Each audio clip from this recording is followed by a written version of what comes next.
Shane, hi, this is Jim Delapine. I want to give you some video feedback on your Chris character here. So I did mention in the beginning several times that you should not mirror the elements, and this is an exact mirroring of everything with the exception of the head and torso. So I want to give you some tips here. You did a good job with the layer masks. If I right click on the layer mask and disable it, I can see you have the original. So you didn't delete any of the background, so that's good. That's the purpose of the layer mask. Okay, so let's look at different options here. So first of all, if you're in the move tool and you have auto select checked, that means if you click on something, it will go right, it will highlight or select that layer. So that's a quick tip here on how to just finding something. You have yours labeled, so that's fantastic. So makes things easier. So basically, you did everything correct. You have your character within the 6x8 area, and you did all your layer masks correctly. But we can't have we can't have mirroring in here. So I'm gonna see what we could do because there's a better way to do this. So you really want to make it look like it's truly attached. So I'm gonna suggest that you do something like this. So I'm gonna select this layer here. If we bring this down here, let me just zoom out a little bit. So zoom out, shortcut, spacebar, Control Alt gives you the minus sign. So that means if you click once, you'll zoom out. Spacebar Control has you zoom in from any tool where you're at. Okay, that's a shortcut to zooming in. Okay, so what I'm going to do is take this and I'm just going to put it here, and then Control T will put a bounding box around your image, and that means I'll be able to rotate it. So what I'm going to do is take this center point and drag it to where I want to rotate it around. All right, so I'm dragging it to right here. Now if I come outside, I'll see that curved double arrowhead, and I can spin that around. So I'm going to try to give some animation to this, and we'll have some fun with this. So I want to use these as plugs to help it look attached as opposed to just falling behind the cell phone. All right, so you could steal these, So you can either hit Enter to apply this transformation or click the check mark, okay? So we've got that. This I'll just bring over here for now, and this one here. So I'm going to have this so it doesn't look that mirrored. So let's do this. I'm going to take this here and interesting plug. Let's see what I can do with this. I'm going to do this. This here, the Ethernet cable. I'm going to take this. I'm going to select that layer and I'm going to hit Control J. Just as long as nothing is selected, it will duplicate that layer. So Control or Command J. All right. So now I'm going to hide this top layer.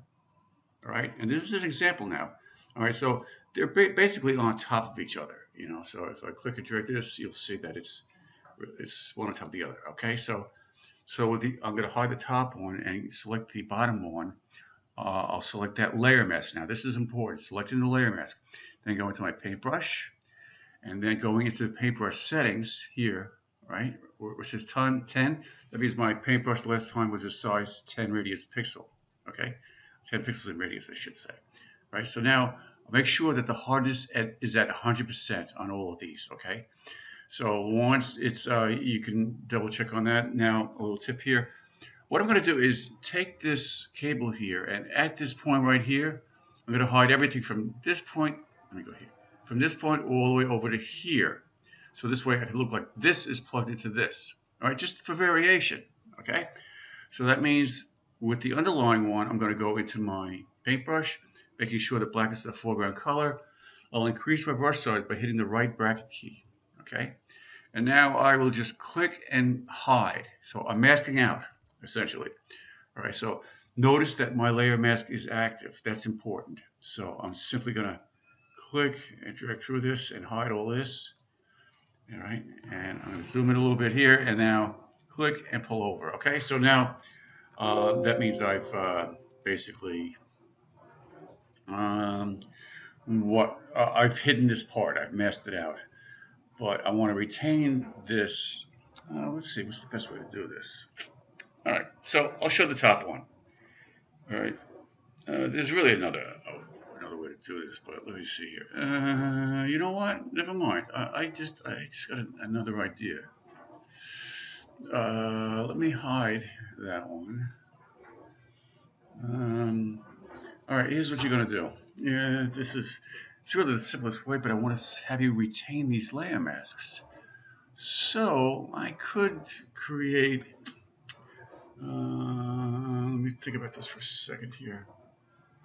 What to do? What to do? Okay, since you, I can see, are excellent at painting and layer masks and masking these out, I'm going to have you do this. So with this layer active, okay, the one you just worked on, I'm even going to discard this original one. I'm going to trash it, okay? I'm going to right click on the layer mask and apply it. So it's going to get rid of the mask. It's going to delete all the background pixels, all right? So you don't no longer see layer masks, and this is what you have left. So now what we're going to do is this. I'm going to go to my lasso tool, click and drag to create a loose selection around this. And now when you move this outside selection will snap to the shape. All right, so I'm going to start moving this, and notice what happens. Okay, so now I'll zoom in, and I'll hit my arrow keys, left, right, down, over, to bring it right to this area here, and then deselect. Okay, so there. So now we have something that's looks like that, and it's on its own layer. So now I can take this and move it around. Now I have something a little different. So what you can do is you can actually bring this behind here, and note that it falls. You're going to have to rotate this, or simply bring this up to let's see, no, an upper layer. So I'll bring this to the top. So now it's in front. Okay, so I'm going to do this. I'll zoom in, drag this down. Spacebar, clicking and dragging allows you to just move your document around when you zoomed in. It makes it a little easier. All right, so I'll take this. I can move this here, and then hit Control T. I'll bring my center point over here and rotate this. I don't really like how that looks. Let me see here. I may have taken off too much, but I'll use something like this. All right. In this case, now what I'll do is I'll bring this down behind. But first I have to apply this. And now I'll drag it behind the, I don't really like how that looks either. I may have taken it off a little bit too much, but I'd like to have it look like this and then have this come out behind. But actually that's not too bad because it's now behind the monitor, all right? So I'd like you to do things like that. And for this, I know you want to create like the spidery look, I don't know. But let's just do this. Let me give you the basic overall overview of what I would like you to do to make this more animated, okay? So let's take this here, and we'll do a variation on this by going to, let's see, edit, transform, flip, horizontal. All right, so that's going to turn it around. Now, what you did was flipped horizontal before, which made it a little different. So, actually, let me undo that. Control Z. Right, and then hit Control T and rotate that. All right. So let's see if we can make him look like he's dancing, just for fun. All right. We have that. Apply that, and since one leg goes up, the other leg should stay centered. Or somewhat centered, maybe something like that. I don't know. I'll hit or select the layer mask for that, and then mask out this portion here. Okay, so something like that. And then for the head, I note that this base here is not doing it justice. So I think it. I mean, this cannot realistically stand on top of the phone.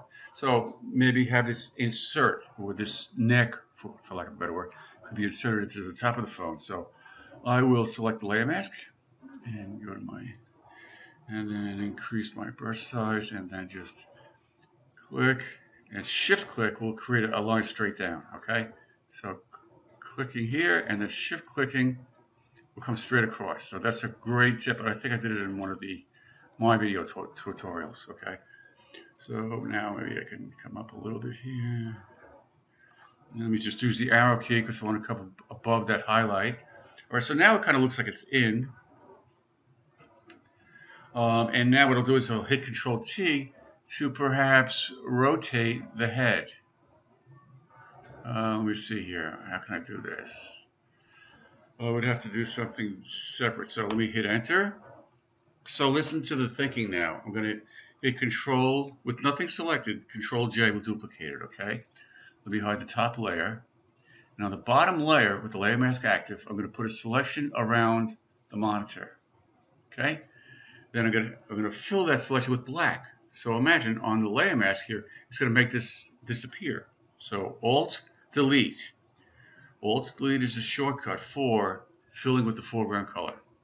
So knowing that mask hides, the black hides in the mask, you look good now. All right, so now what I'll do is show the upper one and hide the lower one where the neck is, and I will, let me see, what will I do here?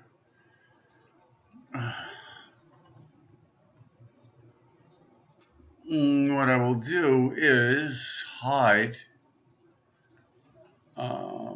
the neck.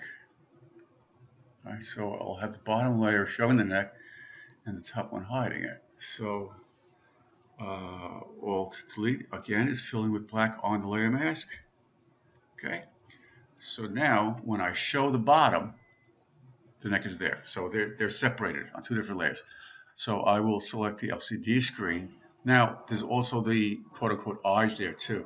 So I'm going to deselect, make sure everything's deselected. Now what I'll do is rotate this so its head's kind of angled. But I want to keep these centered, so I'm going to shift click to select both CD eyes and the monitor, and then Control T to rotate. And now I'm going to rotate it around this point right here. All right, so now I'll do something like that. All right, so you see how you can start to get an animation in there? All right, I've gone on way too long, I'm sorry about that. But if you do something like that, you can start to get some movement and animation and have fun with this. All right, I hope that helped, man. Take care. Bye.